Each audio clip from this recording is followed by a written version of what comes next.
Well, we both from the West Side. You know, I'm gonna leave that there.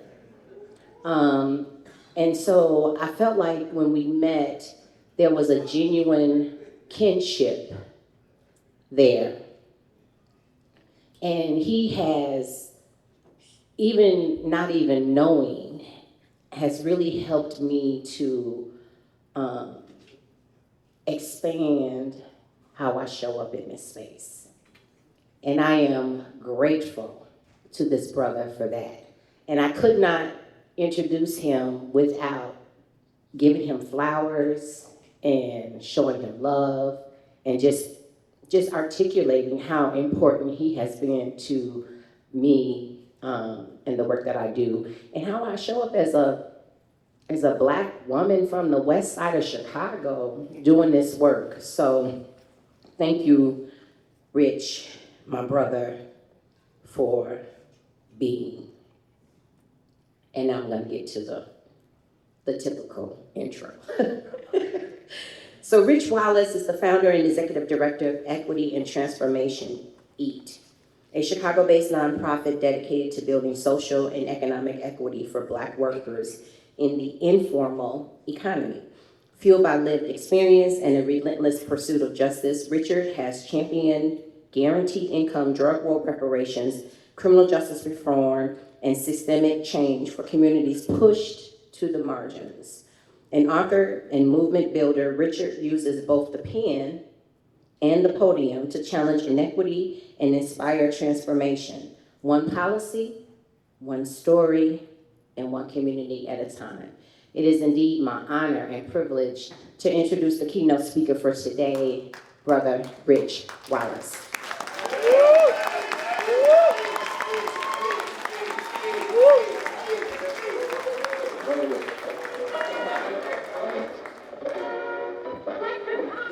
Oh, this is beautiful from up here. I'm looking from the side. This is different. I'm gonna try not to get shook by this. I'm just gonna look at that sign back there and speak to it. But I'm honored to be in this room with you all, honored. And when I was tapped to be the keynote, I was thrown off. I was like, wait, what? Me? You know, also filled with gratitude, something about being seen, right? For the labor that you put in, particularly for me as a low-bottom drunk who just gave their chance a chance in 2006, man, it means something to be here now, right? I am a formerly incarcerated person, a system-impacted person, and all I did is one day at a time woke up and did the next right thing, and somehow I'm here, right?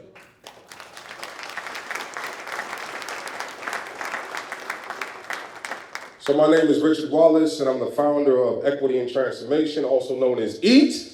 I also founded an organization that's called Black Men Build, and co-founded an organization called Black Roots Alliance. And all of those folks are important to the story that I'm gonna share with you today. I'm the son of Reverend Doris Green, AKA Queen Makita, AKA Sisters in Red, AKA... A lot of people get confused by that because everybody is her son. I'm like, no, but that's my mama. Right? I'm the son of Reverend Doris Green, Eugene Wallace, and Minister Michael D. Smith. I'm the grandson of Woodrow Wallace, Alma Wallace from Jackson, Mississippi, and I'm the grandson of Columbus Taylor and Allie Johnson from Arkansas. Both sides of my family were raised in the Jim Crow South, and both are descendants of chattel slavery, and both call Chicago home. There's some interesting stories about how both of my grandfathers got to Chicago. Both of them were running from racism from the South. And here we are. But before I get started, I want to say a few things. One is that I've stood in rooms like this where I was asked to speak on behalf of people like you, people like me, rooms with good food, good intentions, where I was expected to translate the lived experience of incarceration into a language that did not disturb the peace. This is not that room.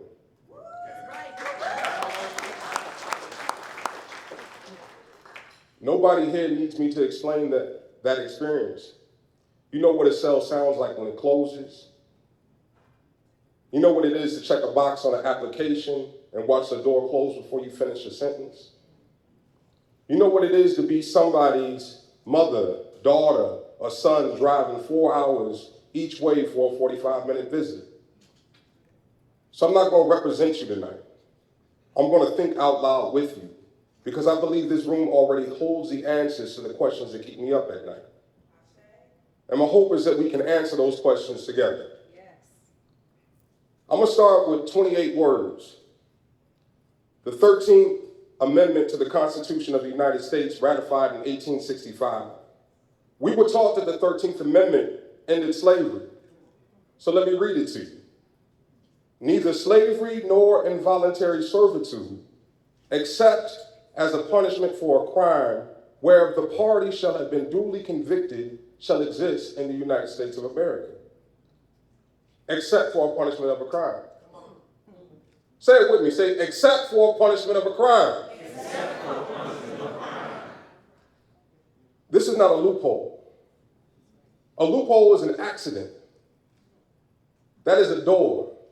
Somebody framed it, hung it, and left it standing there on purpose. And America walked right through it. I want y'all to pay attention to this.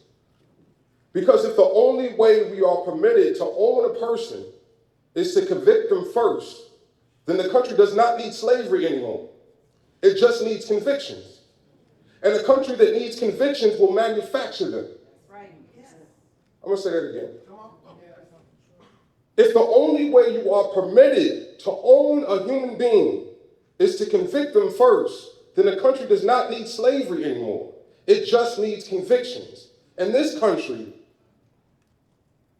and they will manufacture them, right? So it did. Within months of emancipation, black codes, vagrancy laws, loitering laws, laws that made it a crime to be unemployed, to be idle, to be standing somewhere without a white man's permission, and then convict leasing.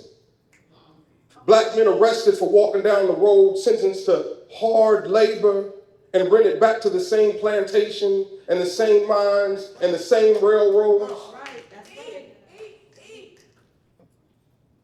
Where my brother Ronald at? He might have walked out. Angola prison is built on a former plantation. It is named after the country that the enslaved people of New Orleans were stolen from. Men still work in those fields today. The plantation did not close. It was rebranded. It got a warden instead of an overseer, a sentence instead of a bill of sale, and a constitutional amendment for cover.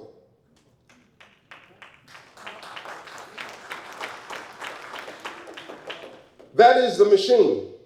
And I need you to hold that blueprint in your mind, that ultimately the crime is invented, the conviction is manufactured, and the labor is extracted.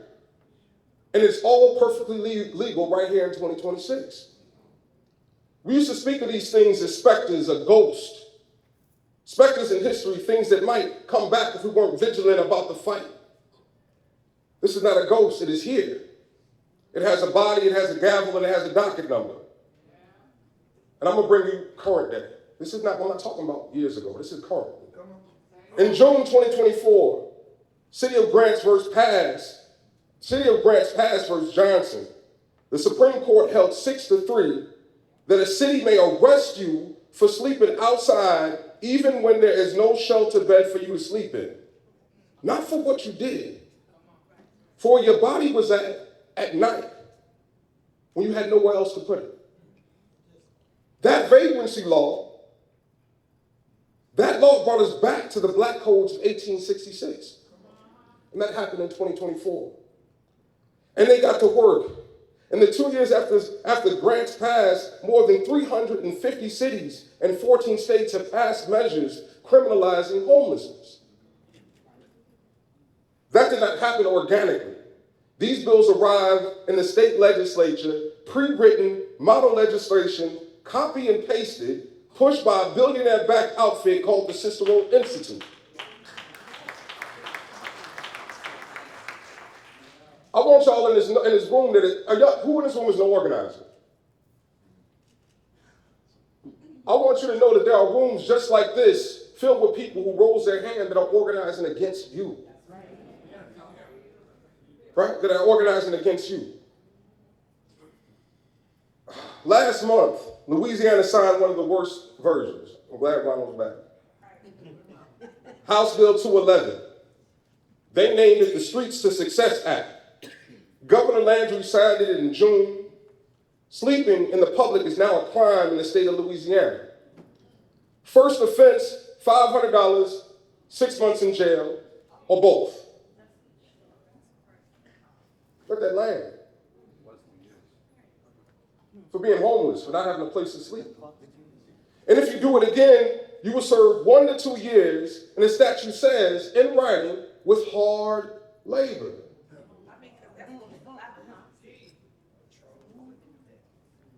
Hard labor in Louisiana in 2026 for the crime of being unhoused and falling asleep.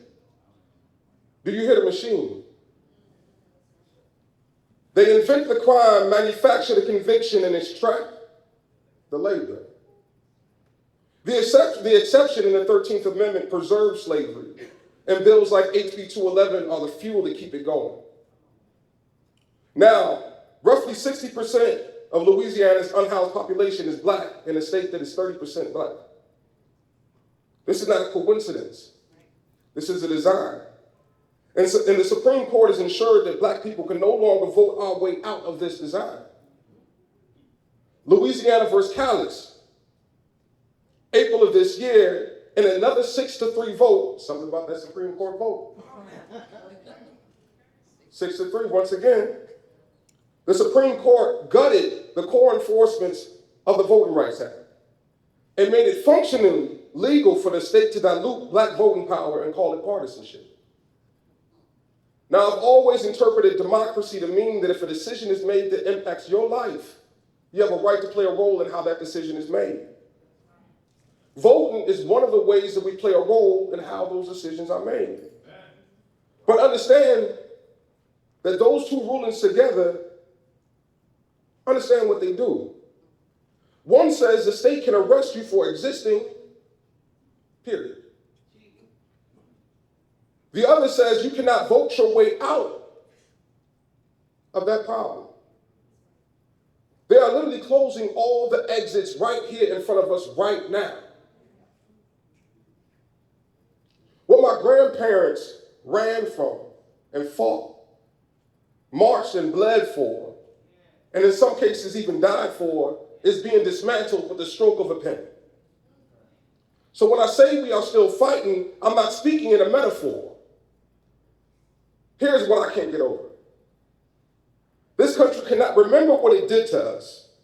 It cannot name the plantations. It can't count the dead. It can't locate the records. It cannot find the money. It cannot say the word reparations in reference to our suffering, but it remembers every crime I committed. Yeah.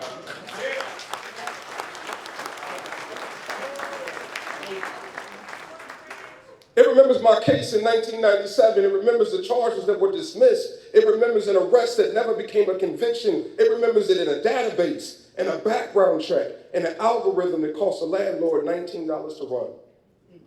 Simply so they could tell me and deny me access to rent an apartment where I want to live. 2.2 million adults in this country, 2.2 million Illinois residents carry a criminal record. Nearly 1 in 5 adults in the state. This country has perfect memory of our crimes and total amnesia of its own.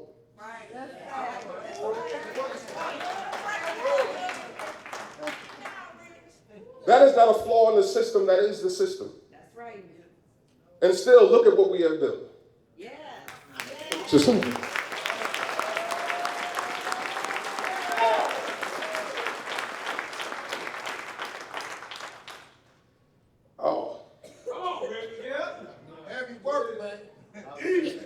Eat time, bro. Eat the pressure cooker, Eat.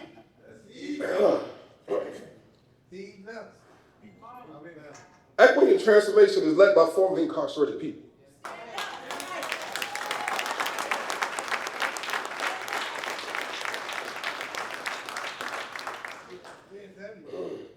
It is a manifestation of a father who died in Dixon State Prison, and a son who wrote letters to him from IYC St. Charles, and a mother who saw the importance of them having a relationship together, who drove to IYC St. Charles and drove to Dixon Penitentiary, who gave letters. I couldn't mail a letter straight to Dixon. She had to send the letters to Dixon and ensured that we had a relationship, right?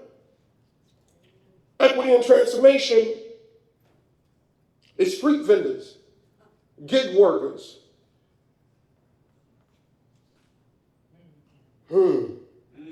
formerly incarcerated people, people who were written off by society coming together to organize as a political constituency. We fought for cannabis policy that remembered who paid the price for prohibition. 800,000 records were expunged in the state of Illinois due to that work.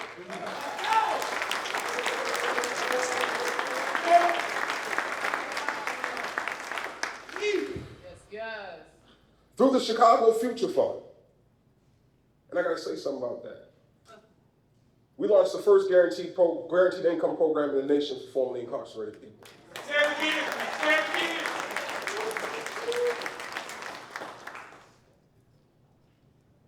No caseworker, no behavioral contract, no proving you were one of the good ones.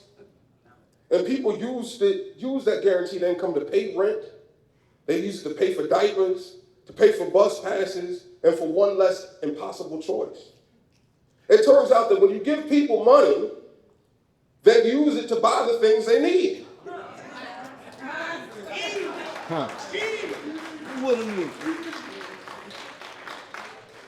Every study confirms what we already knew. We established our own fellowship program because we were tired of formerly incarcerated people being the plus one to every national fellowship in the country. How you establish a fellowship program around criminal justice reform and exclude formerly incarcerated people from the process?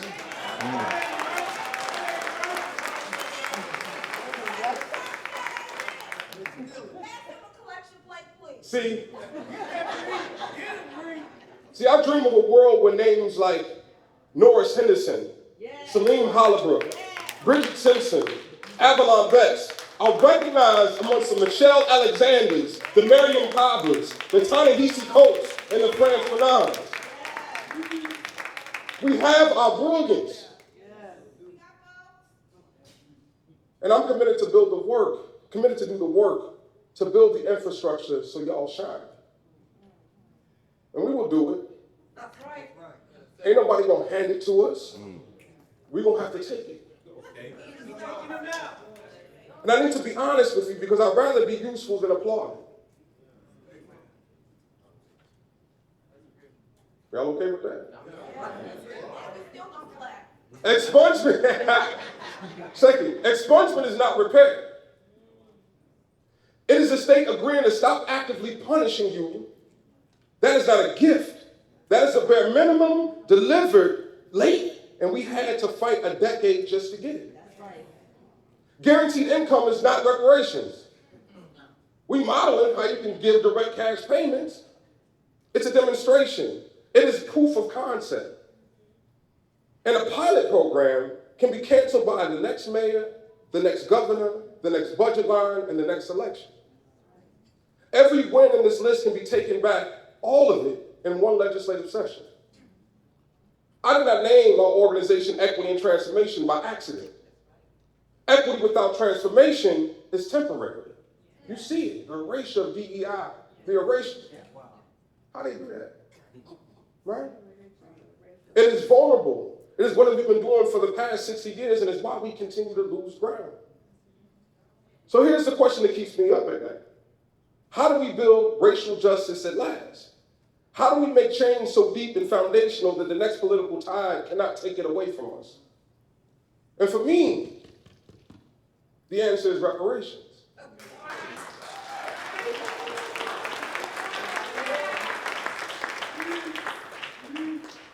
I know that some of y'all may say, that's impossible. Read the room. This administration would never. We have to organize within the realm of political possibility. I don't. I don't care about political possibility. I care about the self-determination of my people. And our question for y'all is, what has it gotten us? I've been fighting in the policy world for a minute. What has it gotten us? In 2024, 47% of black men were unemployed in the state of Illinois. Let's not forget this is a democratic state. We got a progressive caucus. We got a socialist caucus. We got a black caucus. And 47% of black men are detached from the only system in this country under advanced capitalism for us to survive. This is not an agrarian society. Right. This ain't a barter and trade society. We have to sell our labor for wage, use that wage to buy the things that we need. Food, water, shelter. What does it mean? It should be a crisis if 47% of black men are not attached to that very system. In 2025, there were approximately 438 homicides in Chicago. 75% of the victims were black. We're losing our people on a day-to-day basis.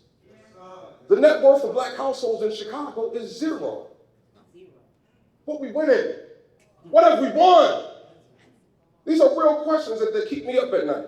Chicago has a black population that has fallen by 500,000 since 1980. One of the most dramatic urban shifts in the U.S. history. The prison population has increased 450% since 1980, with the majority of the growth coming from black communities. Black women had the highest rate of maternal mortality in the state of Illinois. Medicaid recipients died almost 4 times as often as people with private insurance. Let that land. That is the suffering of my people, and that is what I need to solve. Right. The United States built its prosperity on stolen labor.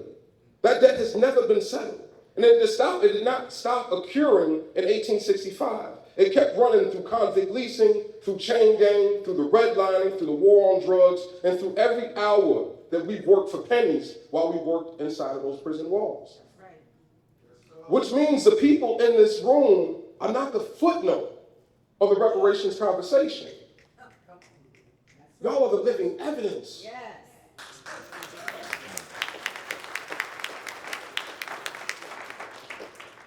There are people who want to talk about reparations for slavery as though it is a closed historic file, and will walk right past a formerly incarcerated person on their way to a podium, as though we are the awkward relatives of the movement. As though past harms aren't real, but the present harms are not.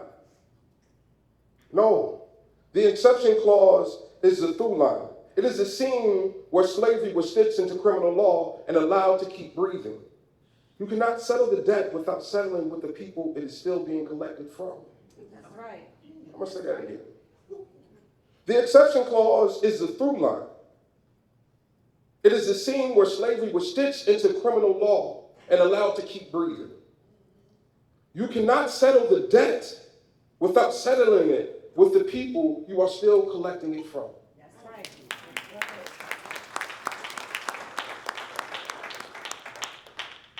For me, any reparations framework that does not include the incarcerated people and formerly incarcerated people is not a reparations framework. It is a public relations campaign. And this is not charity. Y'all say it with me. This is not charity. This is not charity. This is not charity. This is not charity. It is a debt payment. The harm was real. The theft was documented. They kept the books. They kept the receipts. They kept the ledgers because they are proud of what they have done. That's right.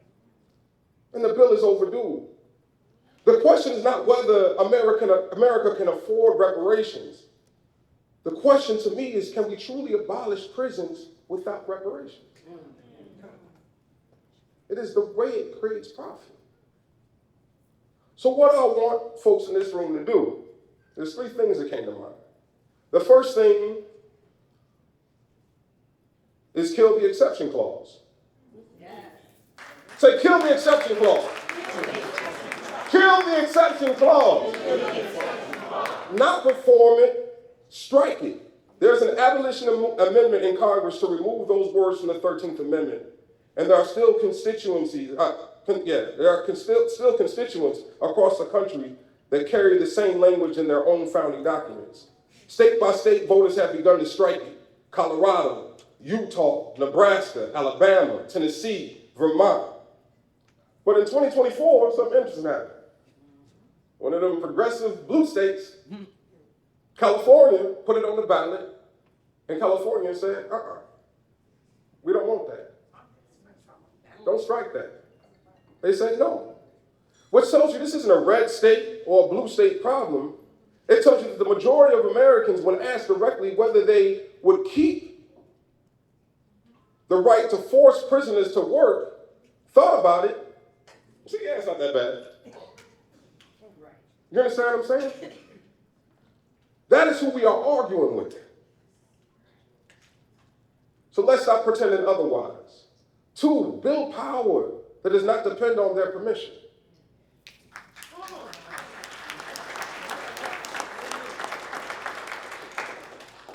Callous means the courts are not coming to save us. Grants Pass means the courts are not coming to save us. We spent 60 years litigating our way towards justice, and they took it back in 2 terms. So we organized a constituency, not a cause, not beneficiaries, not as a testimony to be wheeled out to the hearing and wheeled back off. 2.2 million of us in Illinois with records is not a caseload. That is a block. That is bigger than the margin of most elections in the state of Illinois. And so I believe that we will win. Turn to your neighbor and say, I believe that we will win. I believe that we will win. Say, I believe that we will win. I believe that we will win. I say. This is the most important one for me. It's something I've had to wrestle with. Refuse to be the good one. Refuse to be the good one. They will always offer you a deal. They will say, not all of them, but you're different. You're articulate. You went back to school, you got the job. You are the exception. Can I touch your hair? Don't take the deal. Because the second that you accept that deal, you've agreed that that rule is fine. And you've agreed that there are people down there, them other ones, who deserve it. And remember that somebody else said the same thing about you at one point in time. I can't be that person. Nobody's worst moment should define their entire life.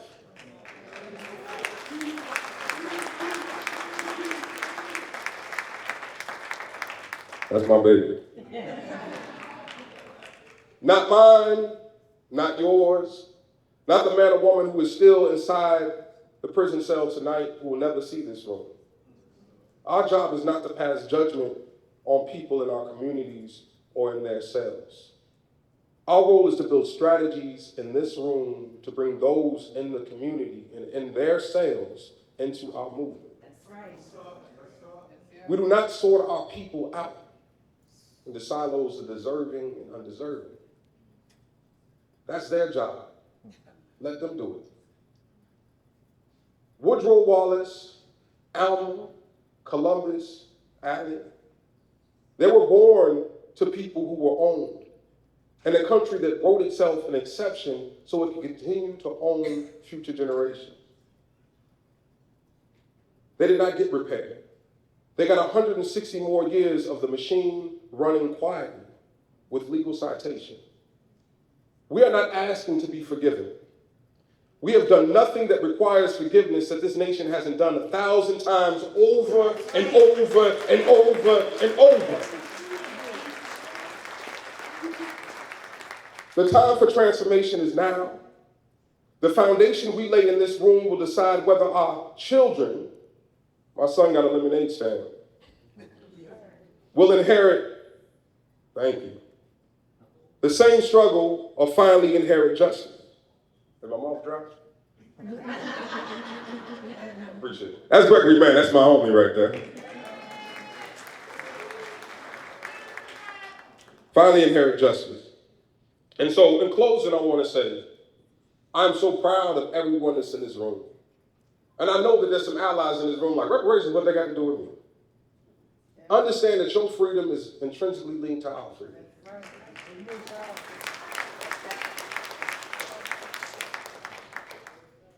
The same thing I see my migrant brothers and sisters going through, my grandfather went through when he migrated to the city of Chicago. A lot of folks act like it was just peaceful. No, we entered tenant housing. We were excluded from most labor opportunities. When they did give us labor opportunities, they would undercut us. They got to pay the white man $15, so they didn't give us $3.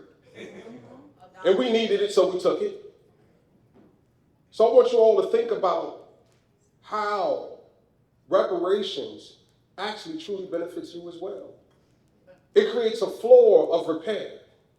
Not only for around racial solidarity, it does some things, but it also does some things as it relates to criminal justice reform.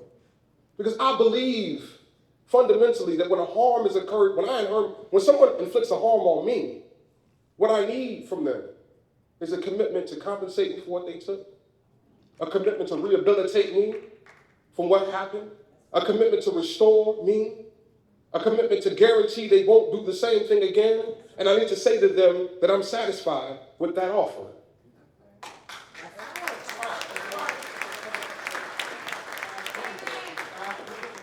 And you may not know, but what I just broke down to you is what is the UN's definition of reparations.